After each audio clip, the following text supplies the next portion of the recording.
sejam todos bem-vindos mais uma vez ao programa Estilo, aonde aqui nas instalações de nosso querido Rubi Sará. Você que acompanhou conosco a semana passada a história brilhante sobre o programa de carnaval. Agora a gente quer saber um pouco sobre a vida do nosso querido amigo, irmão, talentoso Rubi Sará.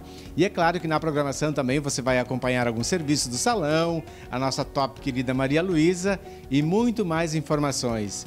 E já na abertura, então, vamos dar as boas-vindas mais uma vez a ele, o encantador, o homem cobiçado pelo mundo inteiro sobre a sua alta costura. Vocês ficaram sabendo daquele glamour todo da fantasia do carnaval.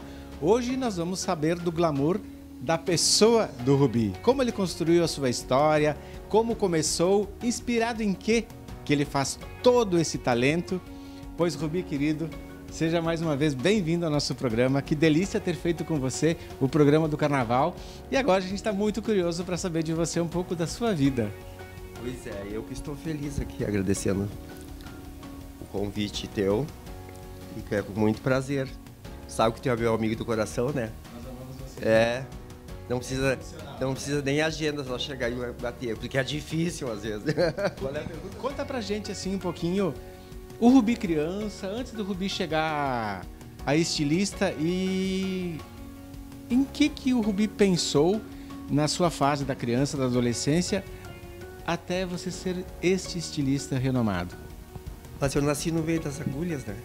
Porque a minha mãe, na realidade, eu tinha uma tia que a mãe, a mor de toda a alta costura da alta moda da nossa família era a Ana Diles. Ela faleceu até há pouco tempo. E ela tinha um ateliê de alta costura em São Luís Gonzaga, porque eu sou de Santo Antônio das Missões, na realidade. Todo mundo acha que eu sou samborgense, porque eu nasci, mas morei, sabe? Aquela coisa que você nasceu, fica um pouco tempo depois. Mas eu sou Santo Antônio. Meu avô era prefeito, foi várias vezes, minha mãe na política, e o meu pai trabalhava com lavoura e tudo, em Santo Antônio. Depois nós mudamos a São Borges. Eu quero te contar sobre isso. A minha tia começou a dar aula para minha mãe e para minha avó de alta costura. De bordados, de pedrarias e tudo. E eu, ó, com os brilhinhos nos olhos, né? O glamour, então eu já nasci no meio, entendeu? E a minha mãe montou um ateliê. Sim, a minha mãe montou um ateliê de alta costura. E quando eu não estava no ateliê da minha mãe, eu ia passar as férias na avó, na alta costura. E era bordados. E daí eu ia na minha tia, que eu adorava mais, porque a minha tia era mais era mais luxo. Era franjas de canutilho, coisa. E eu, ó, já enfiava os canutilhos, pequenininho. E como de 16, agora não me lembro bem a idade, eu já fazia as provas no ateliê da mãe, junto. Menos, acho que 12, 13 anos, já estava junto. E a mãe fazia mais tipo alfaiataria, mais coisa assim, e eu já inventei os bordados e eu bordava pra mãe. Só aquilo olhando na tia Dila, na Ana Diles, que era chiquérrima. E essa tia era tão maravilhosa que eu sou igual a ela. Não sei se eu peguei a coisa dela, sabe aquela coisa? Espera o momento. Agora não está na hora. Daí quando chega, nem que esteja batendo, sabe? Nem que, como eu dizia, a bateria começando e ela fazendo os canutilhos, sabe? E saía aquelas coisas maravilhosas. E daí era essa loucurada eu já tive na família. Então, pra mim... Gente, olha que bacana, você que está acompanhando o programa Estilo aqui, todas as plataformas, a gente não sabia desses detalhes, de realmente toda a construção da história desta grande pessoa. E Rubi, e depois desse glamour, realmente os teus dedos são umas agulhas, né? E de você vindo, como é que depois surgiu de você já sair de lá e ir para a escola de Paris? Mas daí em Paris, aí como eu já tinha, daí eu comecei a trabalhar, eu sempre fui muito metido. Daí em 1980, o Ney Galvão tinha aquele programa Ney Galvão. Sim. Era no TV Mulher, da Globo. Lançou jeans, e aí através do Chico Gonçalves, eu conheci o Ney Galvão. Eu comecei a revender o Ney Galvão para o Rio Grande do Sul. E daí lá eu conheci a Milka, numa feira. De lá de São Paulo eu fui para Porto Alegre com a Milka, comecei a revender Milka. E daí comecei a ter uma amizade com a Márcia, com tudo que eu sou amigo da Milka até hoje. Tanto que eu sou um dos convidados para expor no museu, né? Eu tô com um projeto pronto dela. E E daí eu passava toda semana, eu vendia Milka, então eu ia a Porto Alegre e abri uma boutique em São Borja. Milka e Ney Galvão, Milka e Ney Galvão. Sabe, fiquei 5 anos, eu disse, mas eu vou fazer a minha moda. E daí comecei a colocar coisas junto. E daí parei de vender eles e entrou o Rubi. Daí em 1985 eu lancei a minha grife. E por que Rubi Sarato? Meu nome, né? Teu nome é Sarato? É, Sarrat. Chama em francês, porque é francês, né? É o mesmo nome do meu pai, Rubi Sarrat Filho. E meu pai é Rubi Sarato. Eu confesso que era o nome artístico e é o nome real do menino. Então ele já nasceu uma estrela? Que maravilha. Estranho. Já nasci estranho. Daí, assim, ó, tinha uma prima minha que casou com um sociólogo da faculdade da faculdade, eu acho, de Juiz, e ela foi fazer em Montpellier, no sul da França, aquele Uma especialização. tipo uma especialização, doutorado, sei lá o que é, uma pós, foram fazer os dois, porque os dois eram. Ela fez línguas, eu acho, e ele era sociologia.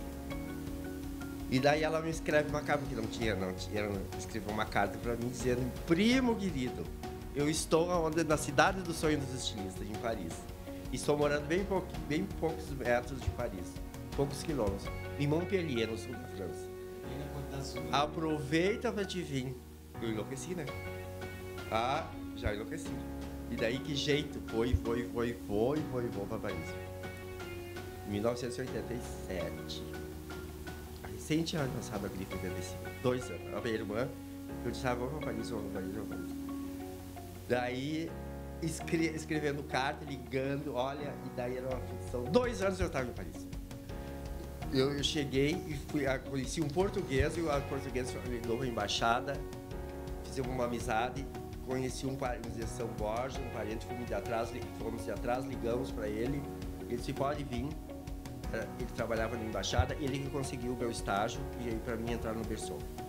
Então eu já fui pronto, todo encaminhado, fazendo língua, estudando fitinha, cassete, sabe? Sim. Dentro do carro, naqueles gravadorzinho, inglês, francês, de noite. Mas naquela época a gente tinha toda essa energia, agora eu tô com uma preguiça horrível, não sei fazer nada, não quero. Eu cansei na doma, assim, daí, então, eu fazia horrores. Daí, então, quando eu vi, eu estava em Paris, em Montpellier. Falando francês e tudo mal, praticamente. Cheguei lá, era aquele francês que tem o laçon, que eles chamam, que é um sotaque diferente, né, do que a gente aprende aqui. Daí tinha o do sul da França e o parisiano, que é diferente. Mas nada que com o tempo não deu, né? Não deu para aprender, mas aí foi muito legal. E aí, a partir dali... daí fui para a embaixada, na embaixada já saiu com documentos, daí, olha, bem rápido. E a francesa, dali 3 meses da escola, eles me mandaram estagiar, porque eu era muito terrível, eu não era para estar em escola, eu sabia tudo, então eu já estava com aquelas desavenças. Um drapeado, eu dizia, é assim para o professor. Sabe aquelas acadêmicas? Eles eram acadêmicos, eu era vida. É totalmente diferente. Mas eu tive essa sorte tão grande de ter essa experiência de vida na costura, que o primeiro para fazer estágio que me mandaram foi esse brasileiro do Tupiniquim, que era eu. O primeiro, porque o que mais incomodava na escola, sabe? Eles são, vai a esse. Que os professores não queriam, porque era tudo acadêmico e na realidade não sabiam. A minha mãe dizia assim, tu sempre quando tu acha que os professores não sabem, é que a gente cria o estilo da gente. Sim. Quem nascer para ter estilo, não adianta, porque os grandes mestres, os grandes estilistas, os grandes criadores, são os que fizeram o estilo. Tu não pode, o que tu tem? Tu tem uma base acadêmica, que é uma base acadêmica, que a técnica, a matemática de 1 mais 1, mas aquele do 1 mais 1 que dá 2, tu tem que fazer 4, porque daí a diferença que vai fazer a coisa. Porque daí tá a pegada do artista. É a personalidade da situação. A personalidade. E todos os mestres que são feitos no estilismo, eles são na arte, eles criam, eles reinventam. Eles mexem com aquilo com aquela estrutura que não é certa. Porque não é uma coisa matemática, né? É arte. Tem encantamento no olhar, tu tem que olhar e brilhar. Os olhinhos tem uma coisa estranha aqui, né? Que é a mesma coisa que os desfiles de alta costura que eu faço. Os desfiles de alta moda. Que eu sou o único do gaúcho que eu faço desfile conceito. Eu não sou uma loja que vende. Eu não posso fazer um desfile de vestidos de noiva comercial. Para as pessoas poderem entender, Rubi, esse desfile de conceito era uma das perguntas que nós iríamos fazer e agora o Rubi já está nos colocando, porque boa parte das pessoas, como você diz, faz aquela costura técnica, é uma modinha de uma costura em série comercial, mas o teu não, o teu é um conceito de inspiração.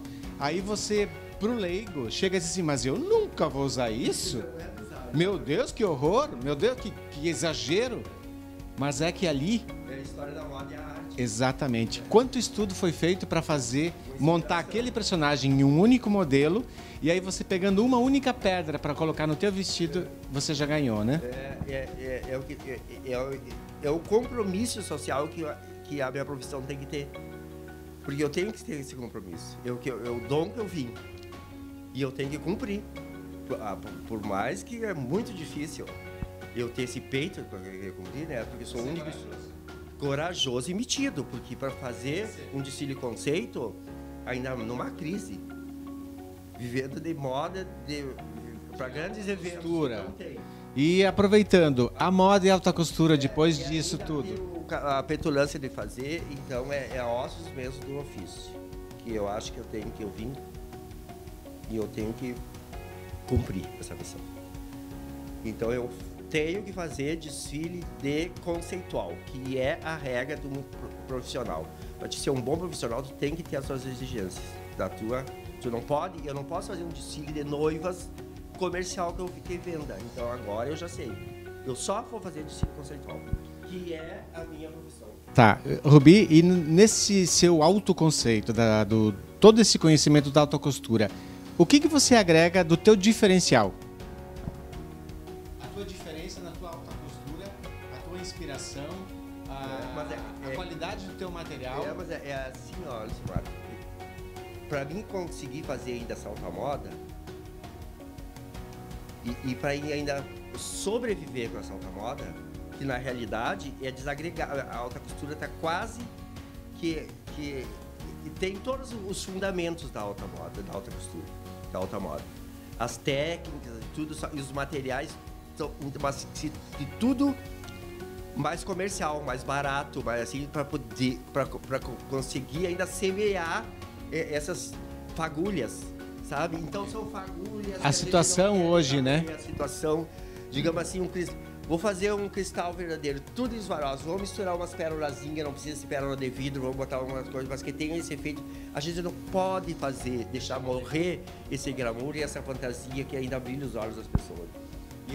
Devido à pandemia e toda essa situação econômica, o mundo inteiro está passando por crises que, como você comentou, a alta moda está se reinventando, não perder ela e mesclar ela um pouco para que fique um pouco mais barata sem perder a essência.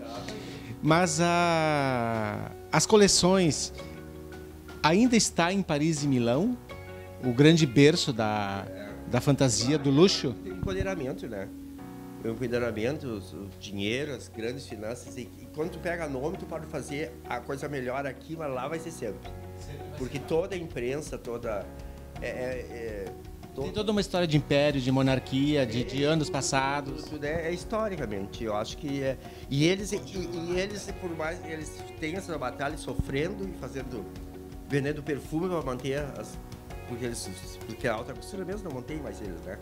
Então o que mantém é a imprensa, mas os desfiles conceitual que faz vender os perfumes, os calçados, as joias e tudo. Então é isso que faz a grife. O nome é feito através das estranhezas. Senão tu não é. Se tu não é estranho, se tu não faz as coisas diferentes, tu vai caminhar tudo na mesma estrada. E Santa Maria, Rubi? Quanto tempo faz que você está aqui acalentando toda essa mulherada? A gente percebe que os bailes de debutantes não são os mesmos. O baile municipal luxuoso que nós tínhamos anos passados, com as nossas saudosas e queridas que organizavam, já não estão mais presentes e eles não existem mais. Então, aos poucos, está se perdendo muito disso tudo. E Santa Maria ainda comporta todo esse teu glamour dessa tua alta costura? Não, de jeito nenhum, se eu for depender de Santa Maria. É assim, ó, Santa Maria pra nós, é uma capital que ainda, para mim, é uma capital que em volta tem Santiago, São Borja, Uruguaiana, sabe? Toda essa região. Ela agrega uns 40 e poucos municípios, né? Municípios, e é esse que tem a maior concentração. E daí, como eu faço, quando eu vou preparar coisas para manter, a mão de obra é boa aqui. É barato, ótimo. Entendeu? Então, e as pessoas são muito caprichosas, né? Um vestido meu que custa 10 mil, em Porto Alegre teve 30. Então é tudo muito diferente. Eu tenho muita noiva de Porto Alegre. Porto Alegre está descendo. Santa Cruz é impressionante, os clientes. Mas Santa Maria não. Santa Maria não tem, ela não tem empoderamento para manter uma alta costura. Mas ela tem, por exemplo, assim, ela tem aplausos. Que ela sabe? Mas não tem mais eventos. Sabe, mas não tem mais eventos. Então é isso que me mantém por enquanto aqui. Mas cliente, eu vou ter que dizer, no máximo 10%. É uma colocação bem interessante que o Rubi fez, você que está assistindo o programa com a gente, que realmente o baile glamuroso não existe mais. Até porque quando você diz assim, um baile de debutante, se a gente for lá ver, Rubi, tem pessoas mal vestidas, eles permitem pessoas de calça jeans, pessoas de tênis. Então a gente fica triste em ver que não conferem e permitem as pessoas entrarem numa mistura disso tudo, né? É a corrida do ouro. As pessoas vão se degradando. E daí elas mesmas não se valorizam. Porque assim, ó, tu sabe o que existe nessa coisa da internet, dessa compra de roupa da internet, nessa coisa da falsificação? Existe sangue ali, nessas vendas. São criminosos. As pessoas elas são escravizadas para fazer. E uma pessoa que compra uma coisa dessas, que se mantém comprando roupa de festa e coisa da internet, tem a coragem de usar uma coisa. Qual é a diferença? Se tu te dá um valor, se tu te valoriza, tu é uma pessoa elegante, faz um vestido sob pedido, que é feito para ti, usa 10, 15 vezes, olha o valor. O que adianta tu brilhar com um vestidinho de internet, um vestido de aluguel, um vestido de uma coisa? Não, tu mesmo não te empodera. Tu não é compromissado contigo mesmo. Tu quer, o que tu quer fazer? Tu quer só aparecer, mostrar uma coisa que fica feio. Eu acho que é isso aí, porque eu acho que quem empodera esse tipo de gente, essa lado negro do comércio, eu acho que é uma pessoa que não tem nada de elegância. Não existe elegância nisso. Rubi, e aproveitando essa tua colocação, uma coisa que chama a atenção bastante, que por que o comércio do Brasil inteiro está quebrando? É justamente pela colocação que o Rubi fez. Não só a sua alta costura, de você se sentir empoderada com aquilo que foi feito para você, como você compra a tua calça, a tua camisa, o teu tênis, o teu perfume, o teu produto de cosméticos, tudo lá porque é mais barato.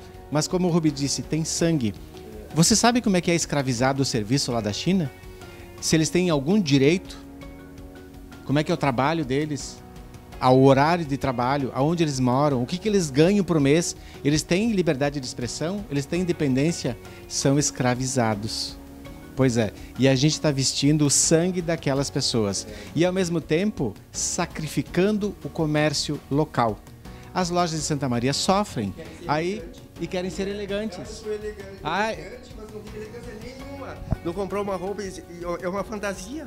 É uma fantasia, são máscaras. Não existe pessoa elegante assim, que se compra esse tipo de coisa. A elegância está na postura de tu usar e de tu ser e transmitir, se empoderar daquilo que é correto. Fazer o comércio de todas as formas girar, de todos os produtos, que seja uma pedra de cristal, a um tênis, a uma meia, ao que você comprar. No local, você movimenta. Aqueles R$100 que eu vou dar para o Rubi, ele vai dar lá na mercearia, ele vai passar no banco, o banco vai devolver para o engraxate, o engraxate vai dar para o motorista de táxi. Aí você movimenta o comércio. Aí todo mundo ganha, todo mundo... Todo mundo é chique, todo mundo é elegante, todo mundo vive em paz, sem... Pois é, Rubi, olha só que bacana. Nós estávamos falando um pouco do Rubi, da história do Rubi, de ele estar aqui em Santa Maria, que as coisas mudaram realmente, a alta costura se predomina, porém de uma forma diferente, ela mistura um pouco do chiquê com o comercial, e assim a gente vai vivendo e aguentando e superando, enfrentando essas barras difíceis da atualidade, né? E somos guerreiros, é bem isso, né? Somos bastante guerreiros. Rubi, uma mensagem para as pessoas então que estão assistindo. A gente está muito grato por poder estar aqui, a gente conversar um pouco e todos vocês conheceram um pouquinho mais sobre a delicadeza da história do Rubi, que já nasceu com as agulhas nos dedos. O seu nome é real, não é fictício. E a gente... E por Santa Maria, tenho que te dizer uma coisa, Rubi. Não como teu grande amigo, que a gente ama você de paixão e é um admirador teu. E todo dia pede para Papai do Céu para a gente poder ter um companheirismo eterno, por muitos anos, né?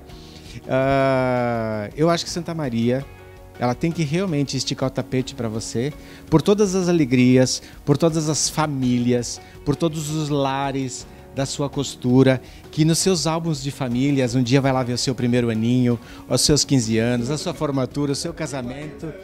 Tu estás na 4ª geração do casamento do filho, e é tão gostoso ter você ali, retratado na história da Santa Maria que roda o mundo, né? O mundo é pequeno porque ele é circular, né? Então você está sempre girando. Uma mensagem e considerações para as pessoas que estão assistindo, depois daquele programa maravilhoso que a gente fez do Carnaval. Silmar, a única mensagem que eu digo é a seguinte, ó, a gente não deve perder a esperança de nada. Sempre tem uma coisa por vir. Né? Eu já, como nascida, me espetando os dedos, já estou acostumado. Então isso aí, só o mundo a gente pensa, e as perdas e os cansaços que se faz a gente ser forte. E eu, enquanto estiver vivo, vou fazer luxo e glamour, nem que seja só para mim, só para olhar. Então eu vou cumprir a minha missão que eu vim, e será muito bem cumprida. Rubi, como é que a gente vai descrever este homem? Determinação, garra e glamour. Para quem nasce na ponta da agulha, já sendo beliscado, o que é um agulheiro, que a gente chama, Rubi? O que é um agulheiro, um alfineteiro e um agulheiro, para uma vida cheia de tantos obstáculos que a gente tem. Muitos obstáculos. E a cada dia que passa, o gostoso de tudo é que a gente vai aprendendo. Cada tombo a gente levanta e se renova. Não existe cansaço, existe determinação. Esta é a personalidade do nosso Rubi. Que Deus abençoe, obrigado. Você que está assistindo com a gente, segue então a finaleira do nosso programa e eu chamarei você no próximo bloco para a gente fazer as nossas considerações finais.